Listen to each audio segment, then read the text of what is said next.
그 협정의 구체적인 문안이나 절차상의 문제점에 대해서는 동료 의원들께서 많이 지적을 할 것이라고 믿고, 저는 이 협정과 관련된 좀 전략적인 질문만 몇 가지 드리도록 하겠습니다. 그 미국 정부가 이 한일 양국 간의 이 정보보호 협정 체결을 여러 경로를 통해서 뭐 공식적이든 비공식적이든 강력히 희망을 했을 거라고 믿습니다.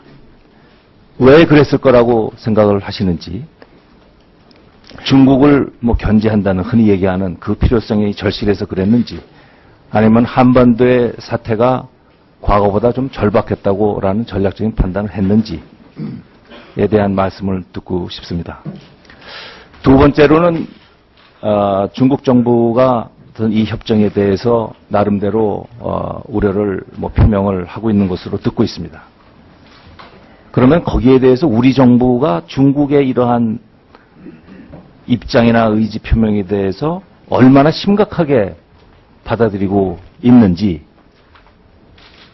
23나라 그리고 한 개의 국제기구와 유사한 협정을 맺고 있는 협정이라면은 한국과 중국 간에도 이러한 유사한 협정을 논의할 생각이 있으신지, 만약 있으시다면 한일 간의 정보 이 보호 협정을 통해서 어떤 목적에서 또 어떠한 정보 교류를 기대하면서 할 생각이신지, 만약에 그럴 의지가 없으시다면은 또 어떠한 고려 때문에 시기상조라고 판단하시는지 이를 듣고 싶습니다.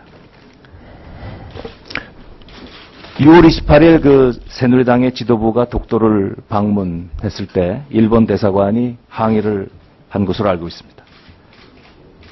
이 한일 간의 이 협정이 사인하기로 예정됐던 그 다음 날 2월 29일 날 이 겐바 고이치로 일본 외상이 독도의 주인은 일본이다라는 또 망언을 했습니다. 그러면 일본은 이해할 때, 일본은 한국과의 정보보호협정이라는 문제하고 독도 문제라는 것을 별개로 다룬다라는 얘기로 이해할 수밖에 없습니다. 그런데 한국은 위안부 문제, 역사 교과서 문제, 이런 관련되는 많은 문제들을 이래저래 다 연결시킬 수밖에 없는 그러한 입장을 갖고 있습니다.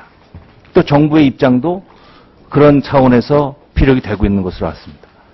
과연 앞으로의 한일 관계에서 그러한 모든 것을 연계시키는 전략이, 상대방은 그렇지 않은데 과연 그게 저희들의 국익에 도움이 된다고 생각을 하시는지, 이런 질문입니다.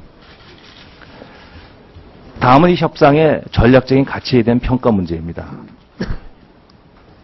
한일 간의 협정에서 이 발제문에서도 잠깐 언급을 하셨습니다마는 우리가 기대하고 있는 정보가 과연 무엇이고, 우리가 부족한 뭐가 어떤 부분이 부족해서 한일 간의 정보보호 협정을 통해서 보완을 하겠다고 판단을 하고 계시는지, 그런 데 대한 정부의 판단과 설명이 있어야 국민들이 납득하고 이해를 할 수 있지 않을까. 그렇지 않고 만약에 정부가 추진했듯이 상황의 전개 과정이 이 서둘러서 할 수밖에 없다라는 필요에 의해서 했다면은 과연 어떠한 상황이 변했길래 이 서둘러서 해야 됐다고 판단을 하냐. 그러면은 이 GSOMIA뿐만이 아니라 상황이 그렇게 긴박하게 돌아가고 있다면은 상호 군수 지원 협정, 뭐 정부는 일단은 다 모든 것을 중단한 걸로 알고 있습니다만 사실 논리적으로는 그것도 필요하다고는 결론이 나와야 되는 거 아닌가라는 생각을 합니다. 우리 문제에 대해서는 어떤 그 절실함, 절박감이 좀 있어야 된다고 봅니다. 현 상황에서 한국과 중국 간의 정보 교류가 추진되기는 어렵다는 게 일반적인 판단입니다. 동맹인 미국은 물론이고 또 어떤 가치를 공유하고 있는 전략적인 파트너는 일본과 북한이나 중국 등에 관한 군사적인 정보를 교류하고 또 보호하는 그 장치가 기본적으로는 필요한 것이 아닌가라는 생각을 저는 갖고 있습니다. 이러한 논리들을 잘 만들어서 국민들에게 설명하는 것이 정부의 책임이라고 생각합니다.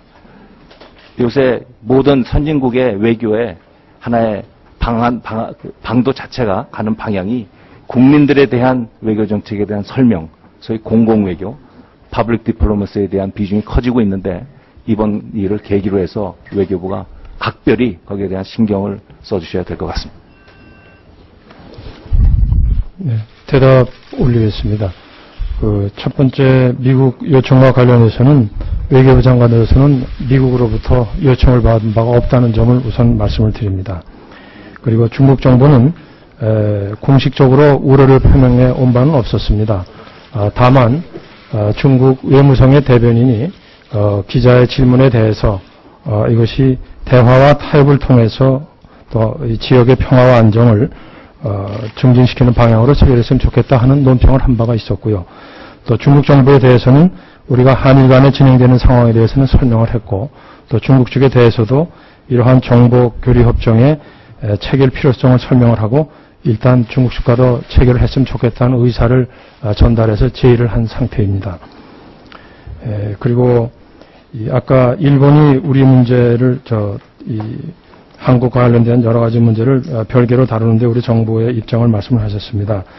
우리 정부로서도 지금 역사라든가 영토와 관련된 문제는 저희들이 확고한 원칙을 가지고 단호히 대응을 한다는 방침을 가지고 있습니다. 다만 경제협력이라든가 안보협력과 같은 문제에 있어서는 우리가 협력할 수 있는 부분은 협력을 해야 되지 않겠나 하는 입장을 함께 가지고 있는 것도 말씀을 드리겠습니다.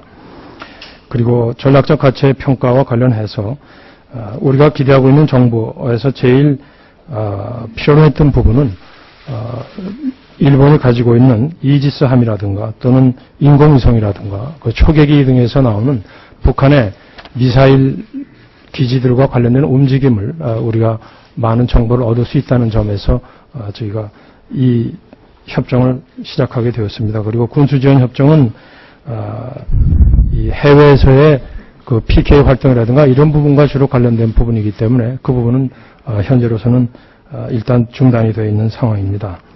그리고 국민에 대해서 설명을 하고 하는 데 대해서는 뭐 의원님 말씀에 전적으로 공감을 하고 앞으로 정부로서도 최선의 노력을 기울이겠다는 말씀을 드리겠습니다.